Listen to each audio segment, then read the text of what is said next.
intense atmosphere, realistic violence, how could the Texas Chain Saw Massacre not be filled to the brim with intriguing facts? In this video, we're going to list 15 things you probably didn't know about the original Texas Chain Saw Massacre. As we know, it was based on a true story, and as we also know, that's not true, so we're going to avoid obvious facts like that, and instead I'm going to focus on things you may actually not know. So given the effort these videos take, please hit the like button down below, and if you enjoyed, subscribing is an option too. It was inspired by a Christmas shopping crowd. A lot of different things were known for inspiring Tobe Hooper, but the most intriguing thing may be a Christmas shopping crowd.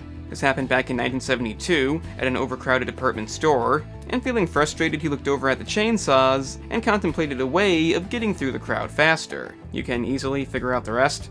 And according to him, he went home, sat down, and the story came to him in about 30 seconds. Similar to how a traffic jam inspired Twisted Metal, it's a truly intriguing backstory. Tobe Hooper wanted a PG rating. Unless we live in the world where Terrifier 3 is rated G, the idea of this movie having anything but an R rating may sound ridiculous, but maybe it isn't. Hooper was hoping for a PG rating to reach a wider audience, obviously no PG-13 at the time, and while even that may seem questionable, it's not really the most violent movie out there. It's intense toward the end, definitely. The hammer deaths are extremely realistic, but in the end, the only chainsaw death you don't really even see. However, you do still have the infamous meat hook scene, and for the realistic violence and heart-pounding finale, I don't really see it being approved for all audiences. Terrifier, maybe it is still a clown movie, and some kids do like clowns, but for this, probably should be warned ahead.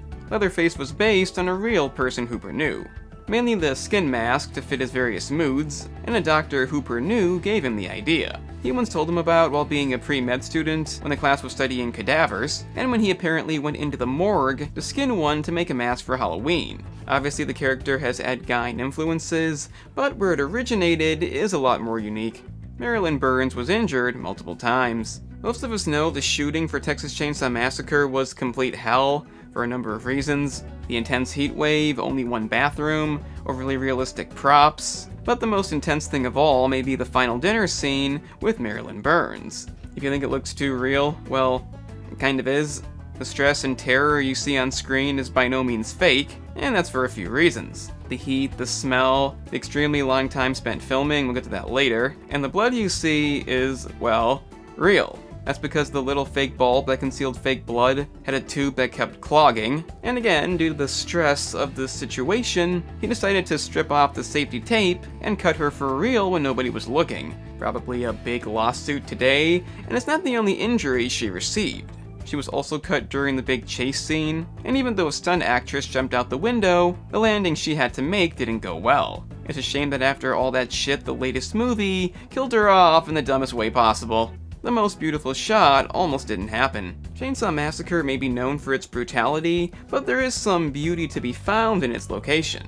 While shooting at Leatherface's house, Hooper and cinematographer David Perel conceived a shot that would go under the swing and follow Pam at a low angle as she approached the house. It would grow in the background until it towered over, but producer Persley, who feared the film would be a disaster, didn't want them spending time on that shot. It wasn't part of the storyboards, but they fought over it and inevitably they won. Obviously because it's there, and remains one of the film's most stunning shots. The cast did not get to share in the film's success. It may have not been fun to make, but being screwed over is the worst. Because of the low budget, many of the stars took ownership shares rather than a salary, but those shares were actually percentages of Vortex, the company Henkel and Hooper set up to produce the film. And with Persley owning the other half, many of their shares were cut in half, with many of them not knowing at the time.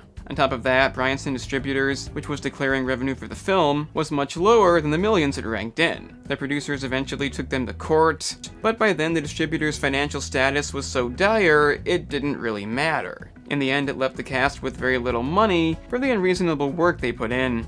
The cast treated Gunnar Hansen bad behind the scenes. Due to the aforementioned reasons of the extreme heat, and the fact that Gunnar Hansen could not change out of his costume, it would make sense that the rest of the cast wouldn't want to be near him, let alone eat with him, but oddly enough, that's not the only reason. Apparently the kids did not want to hang out or speak with their would-be killer. And similar to the production of It, when they were told to do so, they avoided Henson until they were killed on screen. Like many times, it did inevitably work in the movie's favor. As the scene when Jerry first sees him, the scream he lets out is genuine. It was his first time seeing him in full costume, so despite it may not seeming right, it had a good effect. All of John Dugan's scenes were filmed in the same session. As mentioned earlier, the dining scene was a complete nightmare. After getting into his old age makeup, John Dugan decided he would not go through the process again, meaning that all the scenes with him had to be filmed in the same session. This took approximately 36 hours, keep in mind the heat wave, plus 100 degrees, not to mention sitting in a room with rotten animals and rotting food. So when you consider how bad it was, despite multiple injuries, not even getting paid properly, it really was a complete fucking nightmare. Edwin Neal, who played the hitchhiker, claimed, quote-unquote, filming that scene was the worst time in my life, and I'd been to Vietnam. But at least the movie had the authenticity of being filmed in chronological order. And the order you need to follow is hitting the like button down below. And since you made it this far, subscribing can be done right after that. Then you can check out the gaming channel for stuff like this, but with games. Leatherface was inspired by real mental patients. More inspiration about good old Leatherface, and this does really make a lot of sense. He has no dialogue aside from one scene that was cut, and due to the mask covering his facial expressions, Henson had to find a way to express who he was. Hooper had the idea to have him squeal like a pig, leading him to go to the country to study a friend's pig, and then to capture the instability of the character, he went to the Austin Mental Hospital to study the patient's movements. They were then incorporated into his performance, and I'd say the results speak. Ed Neal used to frighten moviegoers at the screenings. Ed Neal, who played the hitchhiker, decided to home in on the quote-unquote true story marketing at the film screenings. When visiting the Austin Village Theater, he would apparently wait for his scenes to come up, and then tap the viewers on the shoulder and watch them freak out. This was very effective, but I guess in some ways problematic, and Neal stated he was eventually asked not to come back. The Texas Chain Saw Massacre was not the original title. It's a common trope in these videos, but it has to be said. It's not quite as interesting as how Aliens came to be, but the original name was going to be Head Cheese, because of the scene when the hitchhiker details the process of how the pork product is made. It was then changed to the working title Leatherface, which eventually did get used, but who cares?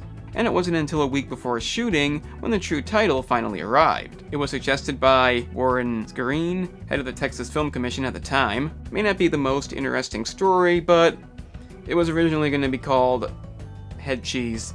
The chase scene was challenging. Despite the lift boots, Gunnar Hansen could still run faster than Marilyn Burns, so he had to do random shit when chasing her through the woods. Nowadays you could just produce a CGI chase, but it wasn't as easy back then, and some stuff had to be done. Maybe if she had moved a bit faster, but there is a moment when he starts dicing up a tree in the background, which obviously isn't needed. I can only imagine the disaster the shot must have been, but that may partly be the reason it looks so damn good.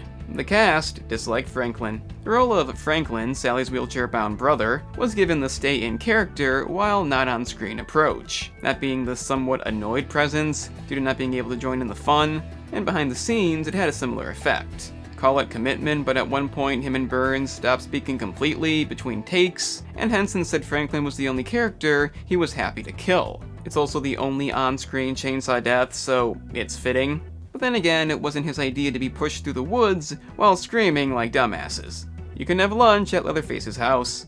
Believe it or not, this is a thing.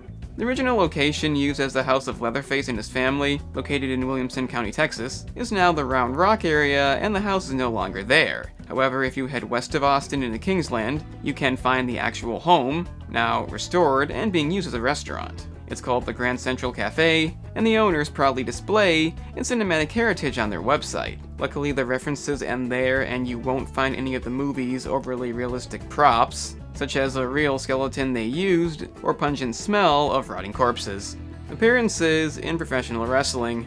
And again, we end our list off with something I don't care about. There have been a number of Leatherface gimmicks in professional wrestling, particularly in Memphis and Japan. The Japanese promotion FMW sometimes biled the gimmick as Super Leather, and notable Canadian wrestler Richard Terrace was known professionally as Leatherface, tying in with the movie. The first one to do it, however, was Michael Penzill, who was sent to jail for 6 months after assaulting a fan. But upon release in 1994, him and Terrace would team up, with Penzill being known as Super Leatherface. Unfortunately, wrestling does not interest me in the slightest, but to many, that's not the case. This is something the fans of both will find very intriguing. So there it is, 15 things you maybe didn't know about the Texas Chainsaw Massacre. Obviously, this could have been a bit longer, but the idea was to cover the most interesting facts out there, so let me know what you think down in the comments. Remember to like the video and subscribe down below, and above all, sharing this is very important, because I don't know if YouTube cares to do that. I'm the analyst, and remember kids, just because the prop doesn't work does not permit actual harm. You will get sued. So, you've made it to the end. That's an impressive feat indeed. Since you managed that, I guess check out the gaming channel, in which I cover a variety of gaming topics, like analysis videos, such as this one. If you're into that, then press the link in the description. It's that simple.